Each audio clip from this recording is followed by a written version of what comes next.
Kate Milafalcha, welcome to Irish Granny Helen. It's time for our Saturday book, and this week we are continuing our exploration of Opus by Gareth Gore, The Cult of Dark Money, Human Trafficking and Right-Wing Conspiracy Inside the Catholic Church. And before we even start, just so that everybody understands this, I'm not giving personal opinion here. I am letting you know what's inside this book. I've gotten so many requests from people to cover this topic. I thought this book had a reputation for being revelatory and no judge. I'm not making personal judgments here. I'm just picking lint off my sweater. It's fuzzy and it just picks up lint everywhere. Okay, so we are on chapter 7 called Blessed Day. Anybody watch The Handmaid's Tale lately? Okay, Blessed Day starts in Los Angeles in February of 1988.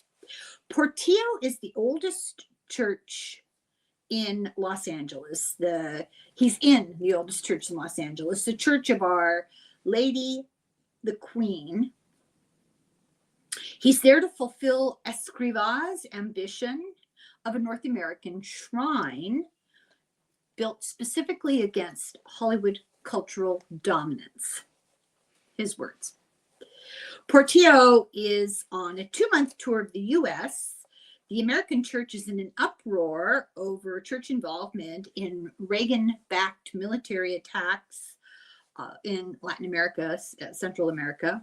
The American bishops are speaking out, and they were in conflict with the government, the American government, and also with the Vatican, which is becoming increasingly, at this time, more authoritarian. The Pope disciplined these U.S. bishops. I think he sent them to bed without dessert. He made wealthy United States dioceses withhold money to Rome as a protest, because when he slapped their wrists, they slapped back. This started what became a right versus left wing split in the U.S. church, and it brought in, to their benefit, right-wing money to expose liberal bishops. So this is going on in the 80s. So this has been going on for quite some time. Opus Dei began to push itself as a refuge for conservative Americans and how loyal it was to the Pope. So they're trying to garner more membership by appealing to that demographic. Opus Dei was vocal about topics that were hot button topics like contraception. Portillo was attempting to create the image as Opus Dei being the movement on the march. But behind the scenes, he was frustrated and disappointed that they weren't getting the level of money and membership that he thought they should be getting. Taking after Escriva, the pressure's on. Escriva had always expected the U.S. support in money would pay for a much larger global Opus Dei expansion. Instead, in the 80s, American Opus Dei had to borrow money from rich members just to keep their residents and schools and other programs afloat. Things were getting better because of a guy called John Haley. He managed the U.S. Opus Dei money. He was the money guy. And he used Opus Dei properties and mortgaged them to get more money.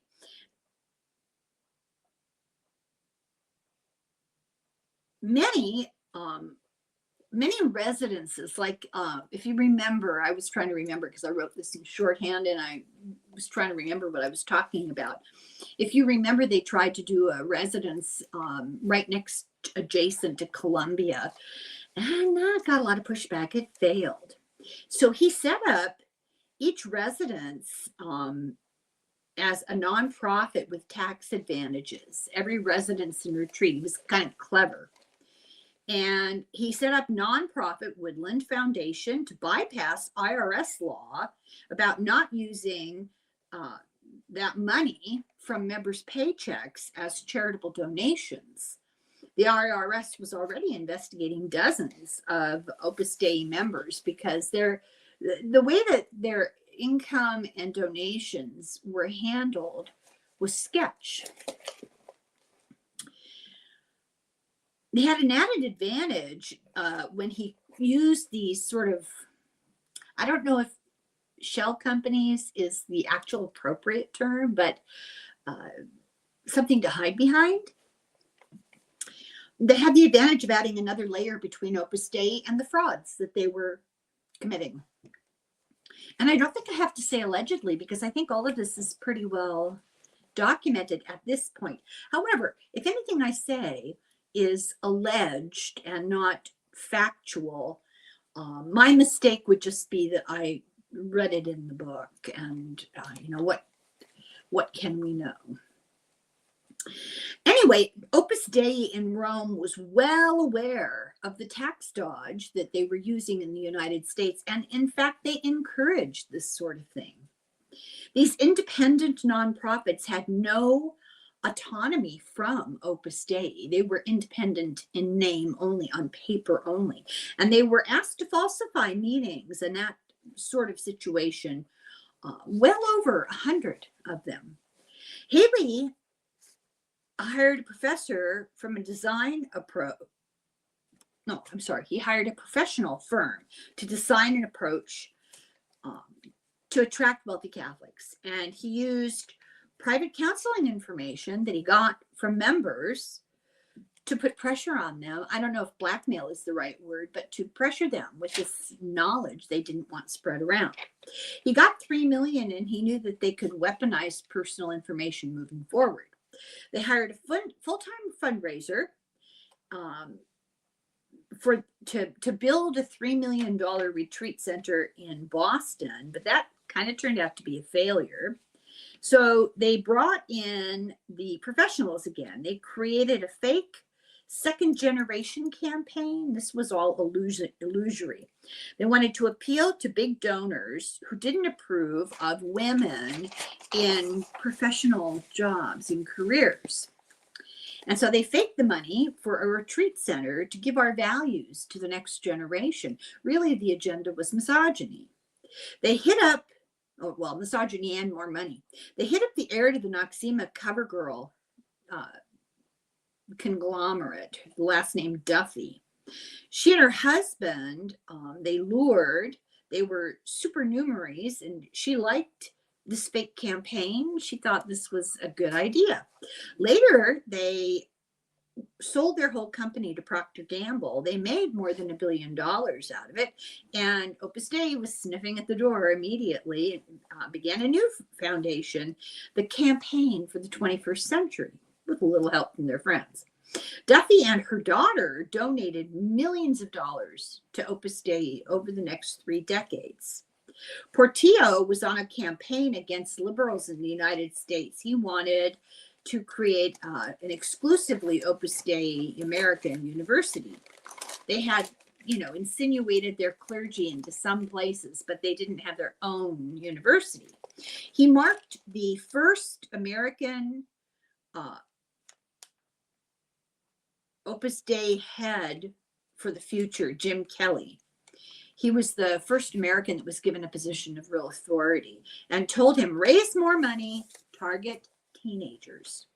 Portillo wrote the literary recruitment playbook, how to get in touch with media, what to say, how to infiltrate religious gatherings to push Opus Dei policies. Go have donuts after the PTA meeting and then push their policies, the Catholic schools. A strict check was kept on any speeches or writings from people about Opus Dei to ensure that the members were towing the line. Spiritual Opus Dei leaders were very carefully shaping members. They wanted professional people. They wanted to infiltrate their personal lives. Contrary to the PR they put out, Opus Dei members were not free to do or say anything they wanted. They had to toe the party line. Portillo was upset that the bishops who finalized the canon law about the private organization that Opus Dei was defined as, it had said that only priests were allowed to be in a personal prelature. That's what it's called. So Opus Dei had no real authority over most members because most of their members were lay people and not priests. So he lied to the members and told them that they were bound by canon law to obey him. And, who digs into canon law? If the guy in charge of the church organization you belong to tells you that's canon law, most people would believe it. And he told them they could only leave with written approval from him. So this is spiritual abuse. This is really criminal behavior. To leave without permission, he told them, would be a serious sin for you to commit. He kept the written canon law locked up in the safe, literally. Also, he said that no recruits under 18, the canon law said no recruits under 18, but he encouraged targeting 14 and up. He called them aspirants, so that they weren't members, they weren't recruits, they were aspirants. But they propagandized, they counseled, and they sent them to Opus Dei camps, just like a regular recruitment. One member held classes for boys in a rich family's basement and encouraged bad things. And I'm saying bad things. That's not what it said in the book. I have to be careful, what words I use. So just to let you know that this was not the kind of thing that you wanted an adult member doing in somebody's basement with a bunch of aspirants. This guy told them, you're a special recruit. Opus Dei was willing to overlook that kind of behavior if the perpetrator brought in recruits and money. This one example became a priest. This guy became a priest and went on to run, what else? Youth activities in New York. So I'll be a little discreet with some of my vocabulary here, but I think it should be self-explanatory. So the book describes other specific Opus Dei minor offenses, and many of them on Opus Dei property. The parents who felt that they lost their child, they were really concerned. They wrote to Opus Dei, and Opus Dei came back with a parent's guide to Opus Dei. It had recruiting tactics. No, I'm sorry. I got that backwards. The parents wrote it. Opus Dei didn't write it. And it was about warning parents. Okay, this is a parent's guide, a parent's warning, excuse me, about Opus Dei. It told about the recruiting tactics, called it a modern cult. Actually, by definition, as described by the Vatican in a contemporary report on cults, called The Destructive New Religious Movements was the name of the Vatican report. And it beautifully described what Opus Dei was up to: brainwashing, mind control, group pressure, guilt, fear, isolation. Opus Dei had the teen write a letter to the Vatican denying all of it. Meanwhile, Opus Dei girls' numbers in their summer program were doing pretty well. They had a high school program to teach English and American life to foreign girls. But really, it was a lure to get their grip on minors far away from family, out of control, isolated. One college woman described how she was used to recruit these foreign girls. They all called it fishing for kids. The kids were the fish. And each girl at camp was specifically targeted for something about her personal life. It was a very personal plan put into place. Recruits later said that the kids were vulnerable unsuspecting, and subjected to an intense program. When numeraries and recruits tried to leave, the superiors told them, "You're being tempted by the devil. You'll never be happy if you leave. You'll never live in the grace of God again if you leave." It let them speak to their parents, and they then isolated the girl who had been spilling beans here and gave her roofies. I don't know how to say it any other way. By the late 80s, there was a wide use of prescriptions to manipulate the numeraries. The Opus Dei paid no attention to the welfare of the children in its care.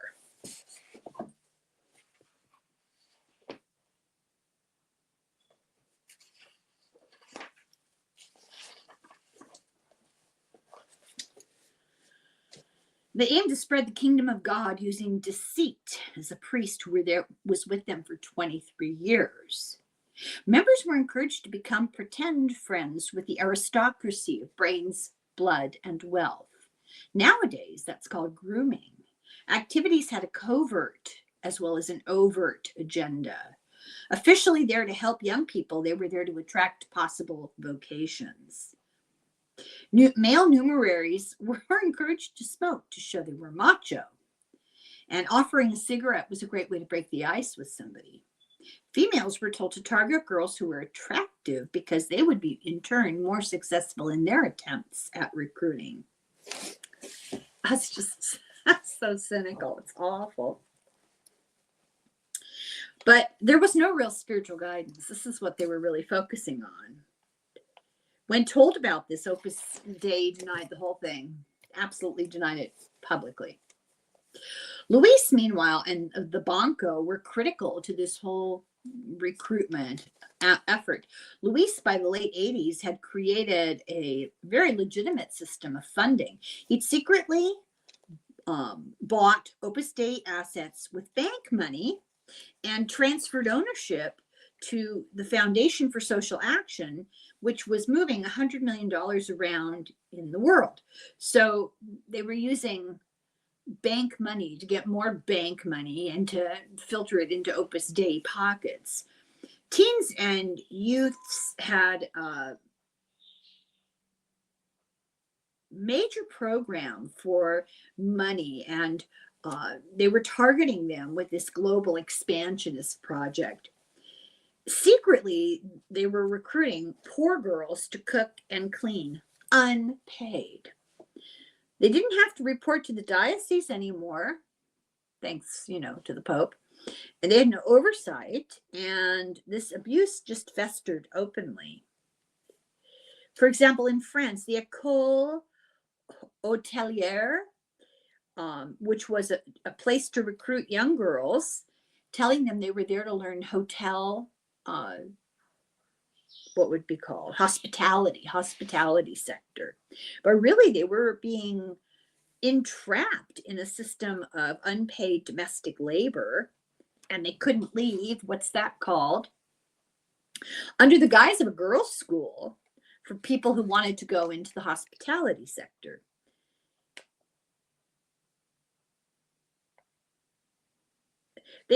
This school was attached to a big chateau. The chateau was used as a retreat and residence for Opus Dei, and they trained by cleaning and cooking in there from dawn to 10 p.m.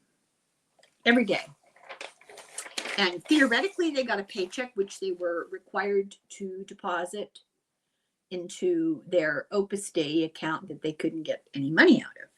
For example, a young girl called Catherine Tissier, she was 14. She took a 3-year course.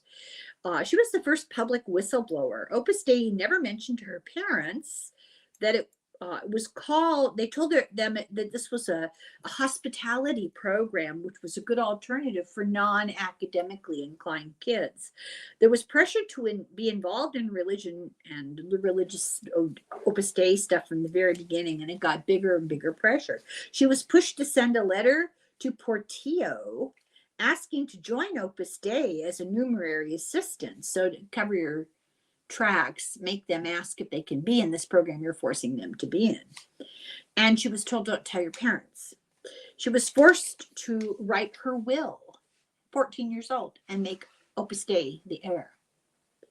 She was sent to work at a residence in London. Her parents were told she was sent to learn English. At 18, they were told she's an adult now. You're not her family anymore. Opus Dei is. She was moved around often. She always had to keep her gaze lowered, never allowed to go out alone. She had 10-hour work days. All of her pay went into a bank account to Opus Dei. She saw her parents one time a year. Her mail was opened. Her phones were monitored. This went on for 8 years. She was depressed and went to the doctor. The Opus Dei doctor gave her a prescription of tranquilizers and antipsychotics. She was sent to be an OPAR for a supernumerary, and she ended up in the hospital. And then the école. The parents came to see her, at which point she only weighed 90 pounds. She'd stopped eating. They took her to a doctor. He stopped her medication immediately and said no more work. The parents sued Opus Dei. Meanwhile, Luis funded more schools like this one globally. They were called maid schools. All the same allegations against them. Thousands of victims were in this system and stuck for years. So Tissier sued Opus Dei for exploitation. But Opus Dei hid behind a web of companies, claimed no responsibility for any of the labor part of it. You know, they were just there for the spiritual guidance, folks. They won. Opus Dei won. There was an Opus Dei senior woman who was sent globally to push more assistants, senior, like high up in the organization. And she was trying to get accreditation for the assistants school programs. Opus Dei was working behind the scenes to get visas to move the girls around at will so that they could kind of stay one step ahead of the law. Essentially, the other term for that has to do with moving vehicles around when the roads are all clogged up. Trying to watch my language. They got supernumerary sponsors to get the visas, but the girls went to work at the Opus Dei residence. They didn't stay with these families who supposedly were sponsors. It was free labor for Opus Dei. It was a system of abuse and deception. It was a facade of training and vocation. By the UN definition, it had to do with cars clogging up the highway. Girls were coerced by threats of sin and hell. They moved around without consent from them or their parents. They were separated from their support systems. They moved them away from their friends and family. Opus Dei always said it was their girls' choice, but it wasn't, not at all. They had a strong psychological hold on them, and many of them proved to be unwell over the years. The UN says the consent of a victim is irrelevant if the victim is coerced. It's a system of exploitation. In May of 1992, in Rome, was the beatification of Escrivá. More than 100 chartered flights were sent to Rome and buses from all over Europe. And beatification is a step on the way to canonization. Canonization is you're made a saint. Beatification is, I don't know, deputy saint, junior saint. I don't know how you would characterize it. There's a long process, so many years, so many miracles, so many eyewitness testimonies. So Escrivá's body was moved to the Basilica of St. Eugene because it was a bigger venue. And there was a tip-off that the Basques were going to steal the body. And this was a reminder that Opus Dei was associating with with Franco, the authoritarian. 200,000 showed up in St. Peter's Square. John Paul II did a mass. Mother Teresa was there. Opus Dei paid to get university students to go to sort of pack the crowd. Luis sat in the place of honor. Opus Dei and the Pope were jealous of Mother Teresa. Why don't they speak of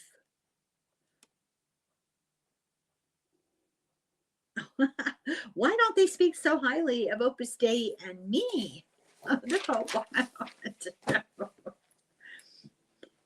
Beatification was controversial for this guy. Opus Dei began the process 4 years too early. There's a real strict process. The process was pushed to a third of what the regular time would take. The miracle cure of a nun turned out to be, she was a cousin of Rubio, not Marco Rubio in Opus Dei. He was high in Opus Dei, and he was a minister for Franco, if you remember. And the doctor who said it was a miracle was also a member of Opus Dei.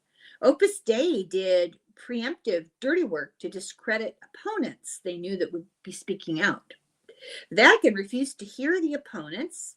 The priest who worked with Escrivá for decades had damning things to say, which I said here, I can't repeat them. So many in the Vatican and the larger church believed that the beatification had been bought and paid for. Their words, not mine. Let me see here.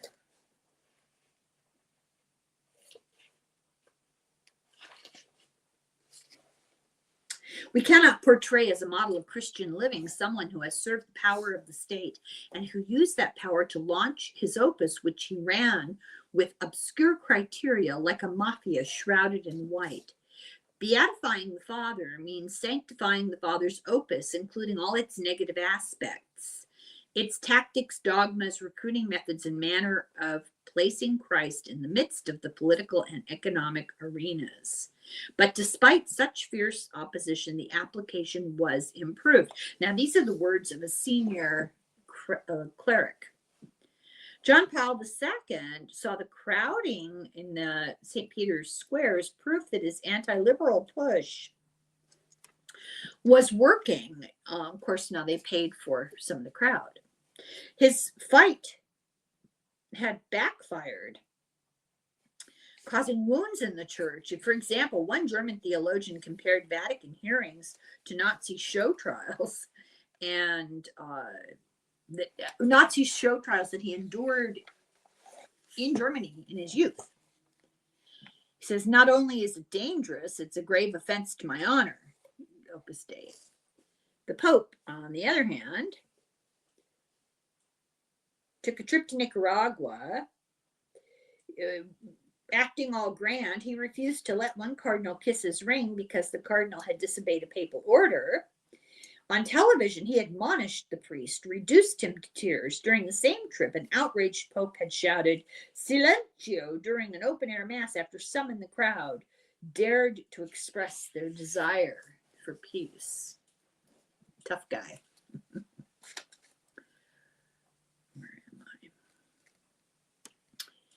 But Opus Dei was a loyal ally to John Paul II, the Pope's closest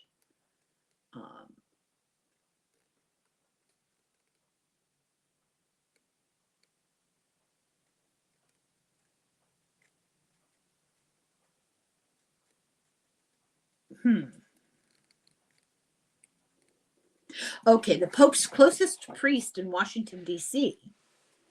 was former Opus Dei. He lied about John Paul II's health to make him look better than he was, and abused his position to help Opus Dei. He lured the press to the Vatican about John Paul II's health, and instead, oh, that's right, he got all the press to come. They thought they were getting some revelatory press conference about how bad the Pope's health was, and instead he forced them all, once they got him in the room, to sit and watch an Opus Dei recruitment film. There were fears that he had been influencing the failing health, the Pope under failing health. His decisions were not sound. But Opus Dei and the Vatican had a mutually beneficial relationship. Portillo was made bishop. There are 21 Opus Dei bishops in all by this point, and he got much more power because of this promotion. Okay, now we're on chapter 8, a new demographic. Washington, D.C., October of 94. Dean Hudson, the former Protestant, then Catholic professor, philosopher at Fordham, who we're going to find out later got kicked out. He arrived in Washington, D.C. to be on the staff of the Catholic magazine Crisis. It's an obscure Catholic magazine.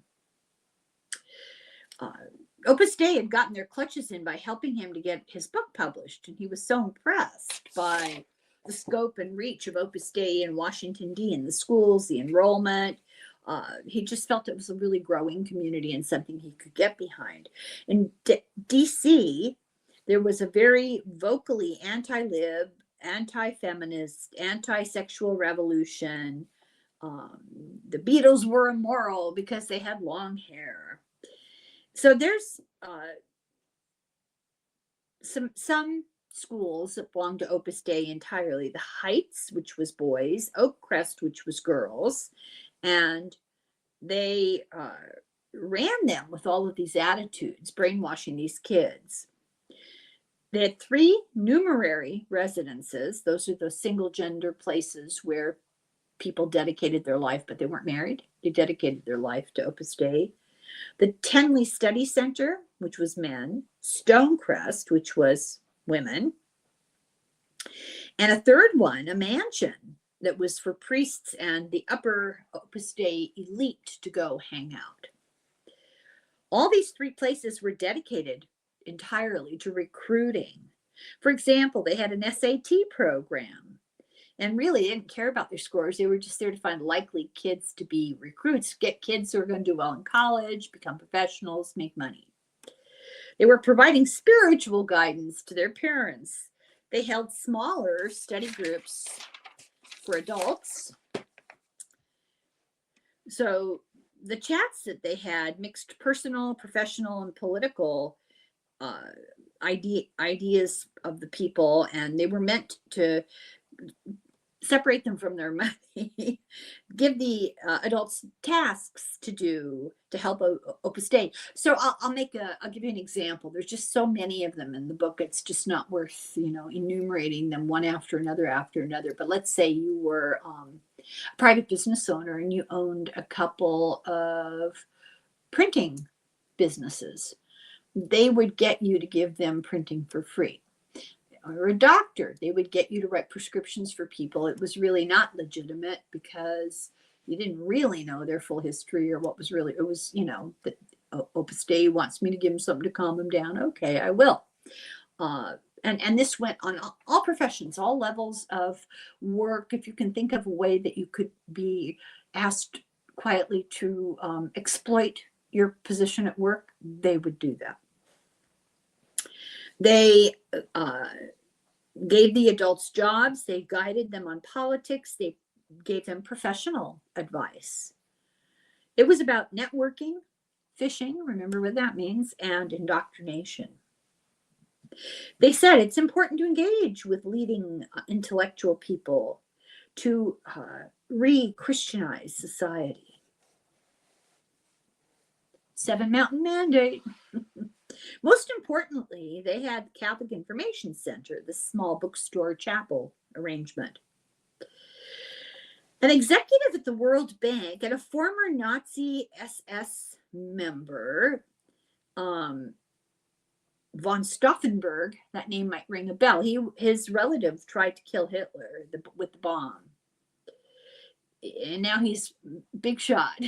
And Opus Dei, he thought a great way to lure people to Opus Dei was with this bookstore. Perfect, right? People come in for books and they go out with Jesus. He was the chief economist for the Senate Finance Committee. Then he became a lobbyist. So this guy is like a cousin or something to the SS officer who tried to kill Hitler. He even liked golf, and he used his connections to create a nonprofit that would eventually give money to programs in the U.S. because people didn't like the American money going to aid the developing world.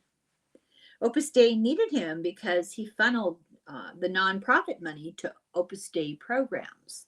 So they needed people to donate money to the programs, and they needed to have a cover story. This is to help children in West Virginia. And then they give $10 to West Virginia, and several million would go quietly under the rug into Opus Dei.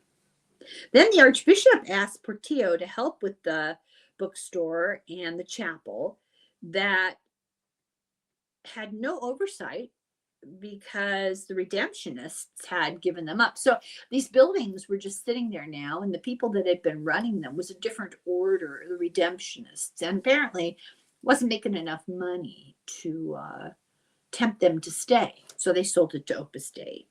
Portillo found a priest, Father Curtin, who had been Opus Dei since he was in college. He ran the Catholic Information Center for 2 years before this Dale Hudson, the magazine guy, came from Fordham in 1994. Hudson got a promotion almost right away at the magazine. He had a conservative cult following for his writing. Hudson was a good businessman, took over a lot of things at the magazine. He helped to increase the magazine circulation in a decade by 4 times its numbers and its money. He gave Opus Dei a platform from which to transform American society. This was the goal. Opus Dei courted him. He was taken on a Virginia retreat, and Scalia was there. Scalia visited, Scalia, he was a freak, my opinion. Yeah, it's okay to have opinions. He visited the Via Tavere, where Opus Dei headquarters in Rome, on his honeymoon. It must have been a lot of fun. Scalia, as Supreme Court Justice, was a frequent participant in Opus Dei events, which really makes you pause. While he was Supreme Court judge. So Hudson, the magazine guy, met all these famous Opus Dei people. Lawyer and baseball commissioner Bowie Kuhn, economist and political operative Larry Kudlow, Rick Santorum, Domino's Pizza founder Tom Monahan. They helped him raise money and get subscriptions, and they put him in touch with foundations that were right-leading, which made 6-figure contributions. And they later funded various projects linked together to Opus Dei. And Hudson was forming a new alliance that would eventually transform a small and obscure group of conservative Catholics into the most consequential force in American politics. This is why you have to care about what these freaks are up to. September 97, Opus Dei had big plans for the Manhattan property. They were going to make a new national headquarters in Manhattan. It would have, get this, 100 bedrooms, 6 dining rooms, a number of libraries, living, meeting, and office spaces, 4 outdoor terraces, 3 chapels, and it would cost about $70 million. But they only had 3,000 members nationwide. In Rome, the Pope gave plum jobs in Rome, in the Vatican, to Opus Dei bishops and priests. Opus Dei in the U.S. was now tight with the American conservatives. They were able to get dioceses to give appointments to their Opus Dei priests. They put money pressure on Opus Dei bishops to let Opus Dei be involved, to put money on, put pressure on non-Opus Dei bishops to let Opus Dei be involved in things. For example, in Chicago, the Cardinal Bernardino, who was known to be a modernizer, he was pressured to let Opus Dei take over a parish that was scheduled for demolition when Opus Dei offered them money and then put heavy pressure on it. Also, Opus Dei was trying to buy Chicago Seminary for $9 million, but got voted down because Opus Dei was too aggressive and dogmatic. Since I have been reading this book, the veil is off my eyes. Let me tell you something. This morning I read about a profile of a priest who this week, was a very, very successful businessman. extremely successful, unmarried businessman. And kind of later in life, in his late 40s, early 50s, he, I don't think he played golf or something with some priest who was a recruiter. Now, it didn't say that. It just said that he befriended a guy who became his spiritual advisor, and he went to seminary. He became a priest at this priest's urging. And then, of course, joined Opus Dei because it was a Opus Dei seminary. And I know that because I looked it up. And when I typed in, is this an Opus Dei seminary? It said, no, nobody really, attributes that to Opus Dei, but there are members of Opus Dei on the faculty. I just had a feeling. And it's under the guidance of San Francisco, Archdiocese of San Francisco. So just out of curiosity, I Googled the Archbishop of San Francisco. Guess what? Yeah. No allegations. He's just described as extremely conservative and traditional. So you just never knew. Opus Dei did a major offensive into the United States. Portillo in 94 went to the Holy Land to start a retreat center there. And on his return, he had a heart attack and died. Eventually, the retreat was built for $60 million outside Jerusalem. It was called Saxum Visitor Center, Saxum meaning rock, which is what they named him after Portillo, the Rock. He had a big funeral hoo-ha. The Pope came to view the body. The Pope never left the Vatican to go to somebody's funeral. This was a big deal. Portillo failed in the recruitment goals that he had hoped. He got about 12,000 when he'd aimed for 120,000. He left behind huge corruption, put major pressure on the members, lied about Opus Dei authority over them to begin with.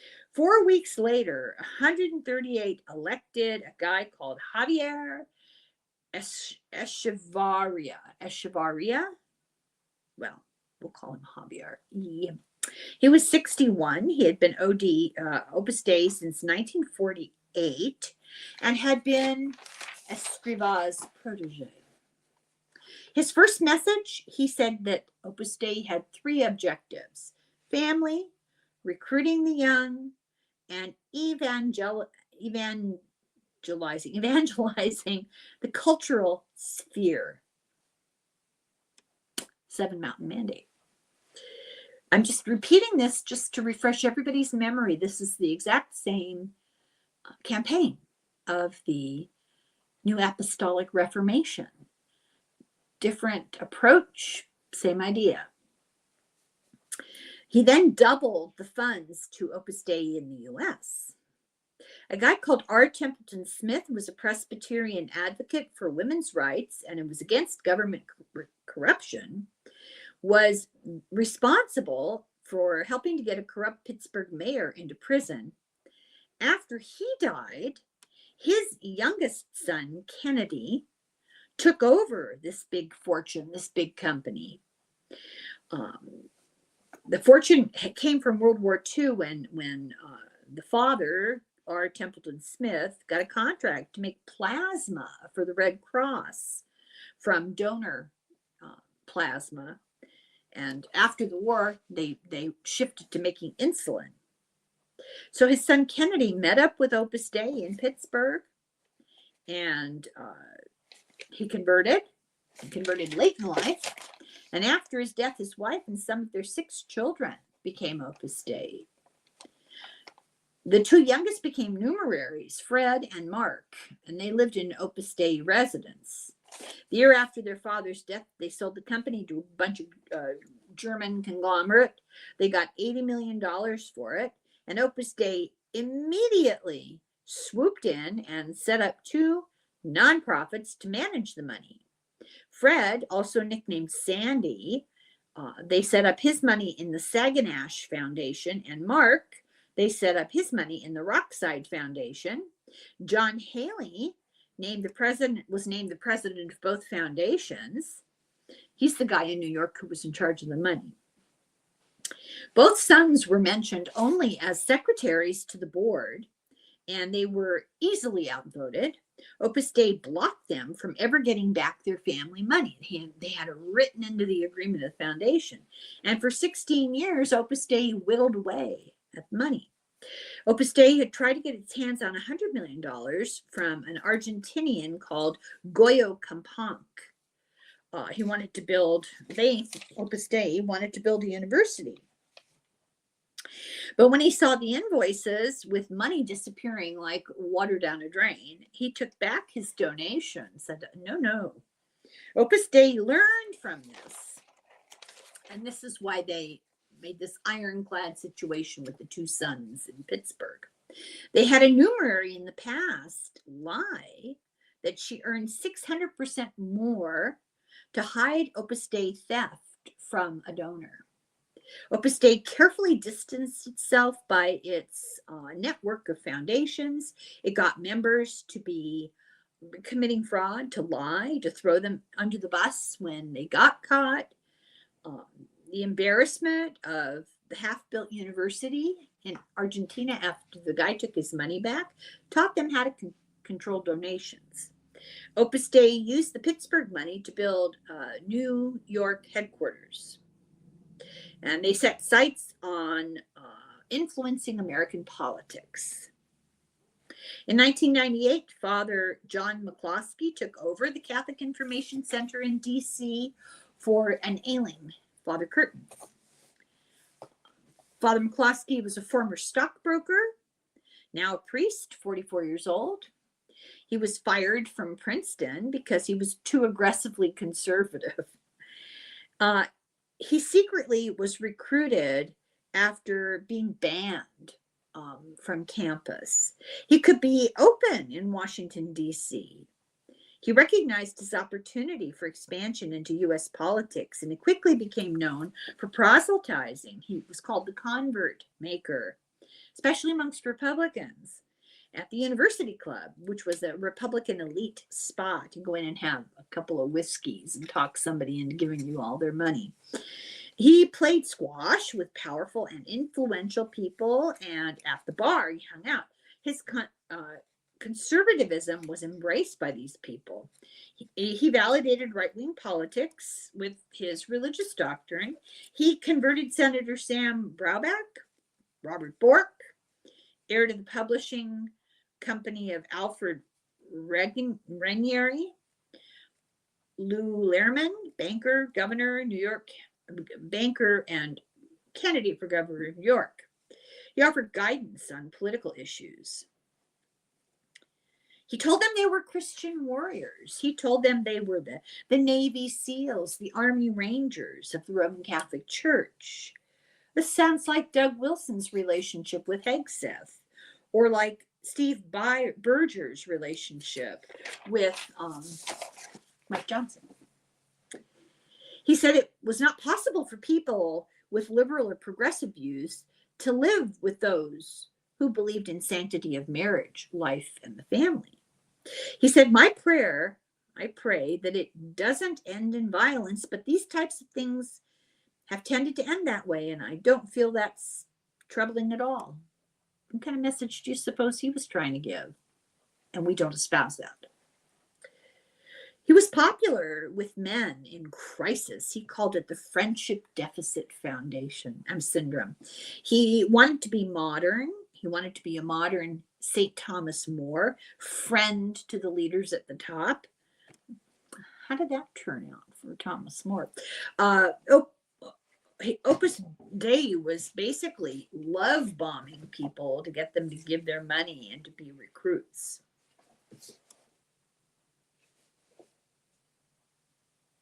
He was dogged in his pursuit.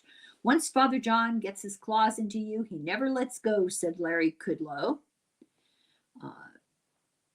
He had been struggling with an addiction when he met McCloskey and was recruited and converted to Catholicism because of him. Mark Belnick was having a midlife crisis. He was once the head of a synagogue. He was Jewish, head of a synagogue. And an accidental email came to him, and it connected him with McCloskey, who targeted him for conversion. I mean, the gall. Belknap called him his human guardian angel. D.L. Hudson, the crisis publisher, he'd been forced to leave Fordham, it turns out, because of a drunken encounter with an 18-year-old student. So now the truth comes out. He missed the hypocrisy of him going after Clinton in the magazine. He went after Clinton in his magazine, you know, the whole Lewinsky thing, and somehow didn't see the hypocrisy or the irony of him writing that after what he had done. But he was able to whip up conservative moral outrage. And then he earmarked $75,000 to do a poll about American Catholic political attitudes. He hoped to gain political influence, and he called them the real swing voters. Like Reagan had with evangelicals in the 80s, Karl Rove saw Catholics as an opportunity. He invited Hudson to meet George W. Bush and to advise the campaign, and catapulted Opus Dei influence into the political stage. Meanwhile, Belknap, who had, converted, he was getting rich at his corporate lawyer job, and he donated $2 million for a new chapel at the Catholic Information Center. Belknap went on to earn more than $50 million, and he was coerced into donating other Opus Dei good causes, including so-called initiatives for the vulnerable and the elderly. They were really just parting people from their money, and it was just to gain political influence. Basically, the Catholic Information Center was a fundraiser disguised as a bookstore. Belknap was baptized. Wait to hear this. This is the duplicity. It's just stunning. Belknap was baptized in April of 2000. He did not tell his Jewish wife of 26 years until a couple of days before the baptism. Wish I could have been a fly on the wall of that discussion. Then he manifested a Securities and Exchange Commission. He manipulated a Securities and Exchange Commission investigation of suspicious accounting practices at his company. He managed to kind of get them sidetracked. He finagled through it. He got a $12 million bonus from his boss by misleading this investigation. And he gave a six-figure donation to Opus Dei. In September, they had a mass for the new chapel, and he helped pay for it. And the guest list and the rhetoric solidified Opus Dei in Washington, D.C. as a leading conservative entity. So that's the end of video number 5. And we'll move on to chapter 9 in video number 6. And until then, this is just, I find this stunning in its level of corruption and fraud and hypocrisy. It's just stunning. Okay, thank you for watching. Slán go fóill. Slánte.